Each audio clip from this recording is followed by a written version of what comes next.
আয়াত ১৪৩ ফালাউলা আন্নাহু কানা মিনাল মুসাব্বিহিন। অনুবাদ, অতঃপর তিনি যদি আল্লাহর পবিত্রতা ও মহিমা ঘোষণাকারীদের অন্তর্ভুক্ত না হতেন। তাফসির ১ নং ফুটনোটের বিবরণ।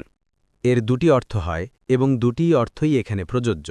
একটি অর্থ হচ্ছে ইউনুস আলাইসাল্লাম পূর্বেই আল্লাহ থেকে গাফিল লোকদের অন্তর্ভুক্ত ছিলেন না, বরং তিনি তাদের অন্তর্ভুক্ত ছিলেন যারা ছিলেন আল্লাহর চিরন্তন প্রশংসা, মহিমা ও পবিত্রতা ঘোষণাকারী।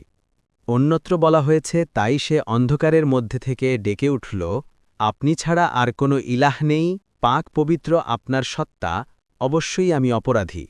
সূরা আল আম্বিয়া আয়াত ৮৭। রসুলুল্লাহ সাল্লাল্লাহু আলাইহি ওয়াসাল্লাম বলেন, মাছের পেটে ইউনুস আলাইসাল্লাম পঠিত দোয়া যে কোনো মুসলিম যে কোনো উদ্দেশ্যে পাঠ করবে তার দোয়া কবুল হবে। তিরমিজি ৩৫০২।